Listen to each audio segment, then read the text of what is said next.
हो alright guys, I am back with another video. और आपने मेरा मुंजिया वाला पार्ट 1 नहीं देखा तो पहले जाके उसे देखिए, ये आई कार्ड में मैंने लिंक दे दिया है।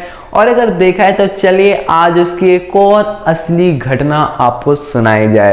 तो चलिए शुरू करते हैं बिना किसी देरी के। ये कहानी है गांव में रहने वाले मुन्ना नाम के लड़के की। मुन्ना के जो पिताजी हैं वो एक दफ्तर में एक मजदूर हैं और वो उसी पैसे से अपने घर का खर्चा वर्चा चलाते हैं। तो उसके पिताजी के यानी ऑफिस में और उनके गांव में बीच के रास्ते में एक जंगल आता था और उस जंगल में बहुत सारे पीपल के पेड़ हुआ करते थे।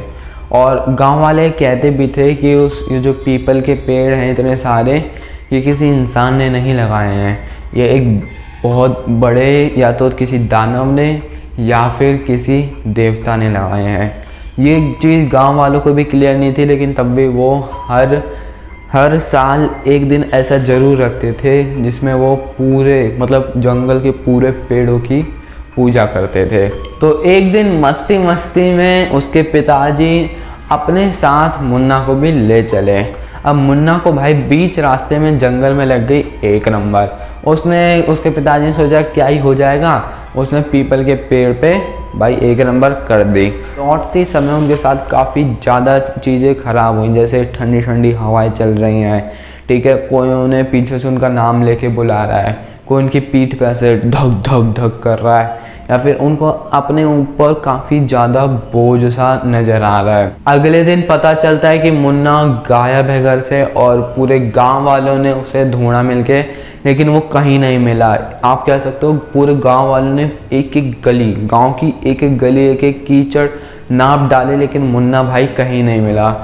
उसके परिवार वाले तो ऐसे हो गए थे कि भाई चाहे मुन्ना को जिंदा लाओ या मुर्दा लाओ, लेकिन हमारे पास हमारे बच्चे एकदम ढूंढ के ले आओ तुम। और वो खुद भी एकदम भाई बहुत ज़्यादा परेशान हो गए थे। उनके घर में जो 5 मेंबर थे, एक मुन्ना था, एक मुन्ना के पापा, मुन्ना की मम्मी, मुन्ना की बहन और दादा थे। दादी पहले गुजर चुकी थी और ये सारे सदस्य भी एक एक करके मर गए। गांव में रोज़ एक मौत हो रही थी, है ना। वो भी लगातार 5 दिन पूरे गांव वाले सहम गए और वो सीधा गए उन पीपलों के पेड़ों के पास। वहाँ पे जाके उन्होंने देखा वहाँ पे मुन्ना ऐसे बैठ के पैर हिला रहा था। जैसे मान लिया मुन्ना के पैर हिला रहा था, जैसे डाल पे बैठा है और उसे पैर हिला रहा है, ठीक है। सब भाई खुश हो गए कि भाई कम से कम मुन्ना तो बच गया।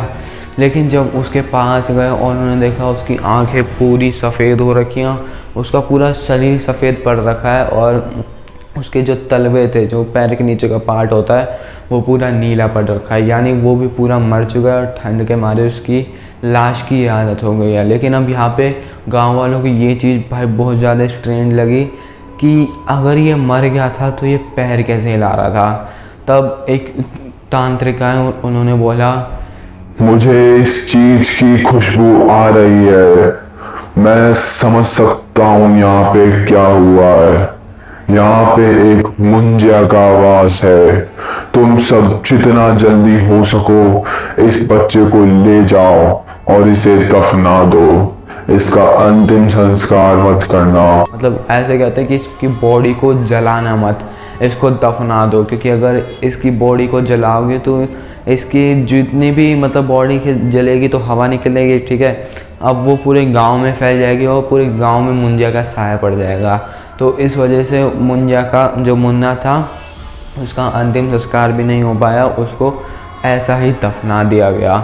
और मुन्ना और मुंजिया दोनों की आत्मा अब साथ भटकने लग गई। लेकिन एक साथ जो मैंने बताया था कि गांव में वो हमेशा ऐसा करते थे कि एक दिन ऐसा रखते थे एक साल में जिस दिन वो सारे पीपल के पेड़ों की पूजा करते थे, जिसकी वजह से मुन्ना की आत्मा को धीरे धीरे शांति मिल रही थी और मुंजिया भी उन्हें कुछ नहीं कह रहा था। So this was the story of the day. आपको स्टोरी कैसी लगी कमेंट सेक्शन में बताना। वीडियो अच्छी लगी तो लाइक करना, चैनल को सब्सक्राइब करना। बाकी अगर आपने पार्ट 1 मुंजिया का नहीं देखा है तो भाई इस आई कार्ड पे बटन पे क्लिक करके आप देख सकते हो। बाकी जय हिंद, वंदे मातरम।